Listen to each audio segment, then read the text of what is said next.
안녕하세요. I have a good news for you. I have a good news. In 10 minutes, coffee will be served. So, for the last 15, 20 years, many of you, many of us in this room have created great products. And since the beginning of the morning, you heard that products are pretty much gone and that we are about experiences. This is not entirely true. We continue to have products, but the way they have been designed, the way they have been invented, the way they are delivered is changing. What we see is that even in the most innovative categories of products, like wearable, we have a big problem. These products are supposed to be the most coolest, connected, nicest products on Earth these days. And guess what? More than 50% of them finish in a drawer or in a box after 6 months. This is not me talking, this is an official study. And the reason why many of these products finish this way is because they have been poorly designed and invented as an experience. So we have to do something. You have to do something. We have to do something and change that. Why is that? Because if we don't, it will finish like that. So it's all about rethinking and redefining the way we invent connected experience. One of the reasons why this product finishes in a drawer is because 23% of the users say, I thought it was a connected product. And in fact, it was not. So there is a big disillusion, a big disappointment. So we really need to do something about that. So if we step back a little bit and think about wearable computing, wearable devices, how should we reconcile the imperatives of product, nature, and life? As you know, this is the core of our vision, all together. It's about making sure that this product will not be stupid, dumb, useless, but that they will be useful and smart, that they will be safe and efficient, and that they will be sustainable and unique, because it's all about more and more mass customization. So if we go at the north of this slide and focus for a few minutes on the human being, and we focus on the wearable business, what you see here are a few numbers about the potential market of wearable computing and wearable devices. We are talking about a market of $30 billion in 2020 for a little bit more than 400 million objects. So the question is, how are we going to reinvent these categories and make them truly a true, strong, beautiful experience? So in the next few minutes, in the next 8 minutes to be precise, I will focus on the top right corner, which is the 28% of the biggest category of wearable devices these days, which are wristbands and smartwatches. Let's launch the video, please. So it starts, as you saw in the video from Monica a few minutes ago, it starts with an open community. So here, we're in a company who is inventing smartwatches, new wearable computing, and they are connecting all the designers, product planners, product marketing managers, but also engineers in this first open innovation community, where very quickly they are going to converge and decide that they want to create 2 teams. The 2 teams will be in competition. One team will work on a smartwatch more for the sporty people, and another one will be more for the geeky people. So there will be one which is all about a great sport outdoor experience, very stylish, and the other one is more modularized with modules and components that you can plug to build your own smartwatch. So these 2 groups are going to work in parallel, and we are going to start with the first one. So the first team is designing the sporty watch, the classy one.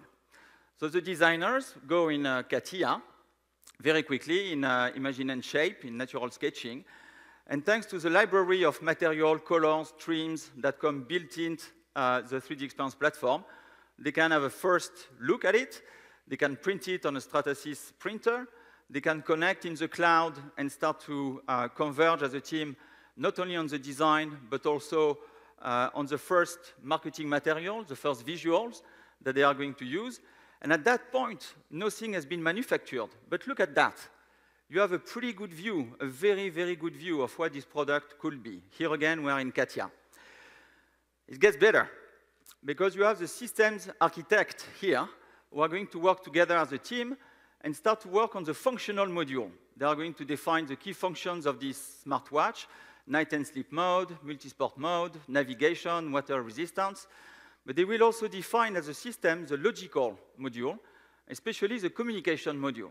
So you see on the top left corner the Wi-Fi and Bluetooth modules, and you see on the top right corner the GPS module, which is the one that's going to be used for geolocalization of the smartwatch. So what you see here is that we are going to simulate, as a system, this watch during the hike, during a walk in a day, and you see that in a matter of few seconds, we can simulate the hike and the impact of the GPS activation on the battery. So what we show here is that not only we can define the experience, but we can also do the microelectronic architecture, the PCB design, working with Zuken, Mentor, Cadence, or whatever, all of that governed in the 3D Experience platform, allowing you to manage potential conflict of positioning of the PCB with the rest of the casing, because we are talking about very, very small components here that can be managed at a nano-electronical level. We can also generate this kind of high-end visual. It's very, very important during an innovation process to have a vision video that will show everyone what the product could be. And here, we are manufacturing a first mock-up that will help Team 1 to propose their project. In the meantime, you have Team 2. Team 2 is working on this project with different modules. This is a smartwatch where all the key functions are explained, positioned very simply in the 3D Experience platform with another software called CATIA Composer. And we are taking here information from the PLM, information from the CAD, information from the system engineering to create this kind of very, very simple way of exposing a new product concept.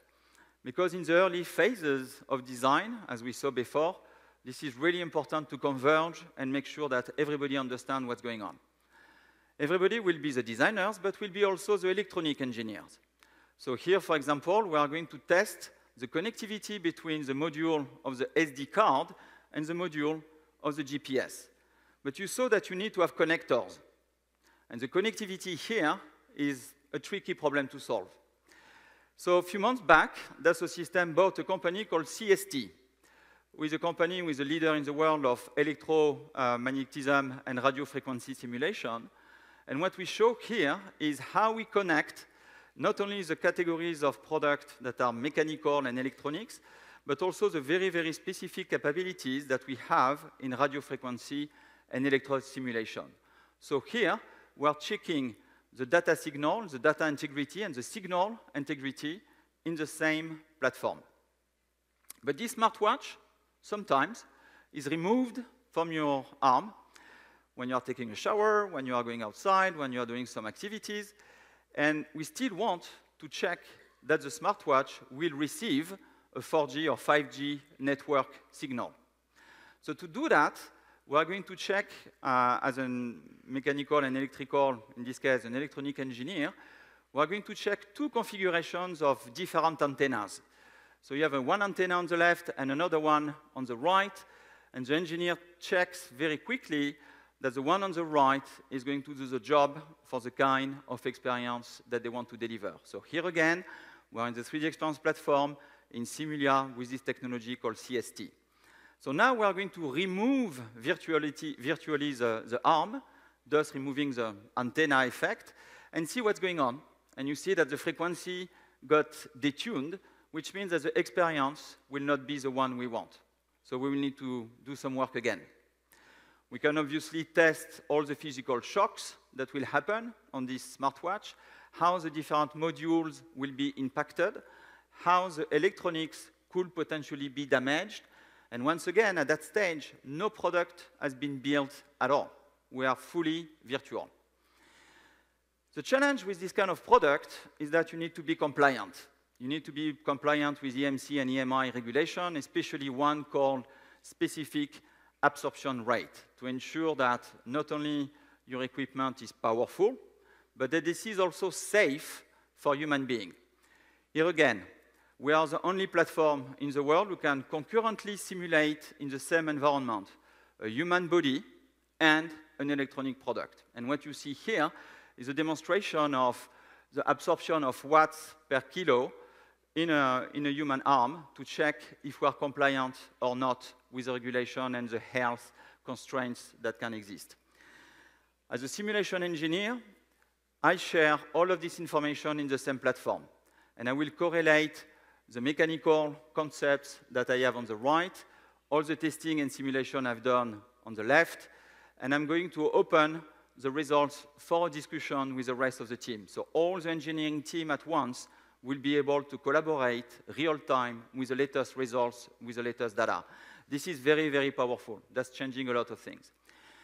Last but not least, what you see here is a real work we did for Huawei from China. They are using RTT, now called 3D Excite, which is a technology that we have at Dassault Systèmes to do this kind of super high quality rendering, because at the end of the day, it's not about technology anymore. It's about experience. End of the presentation, on time, coffee time. Have a good day.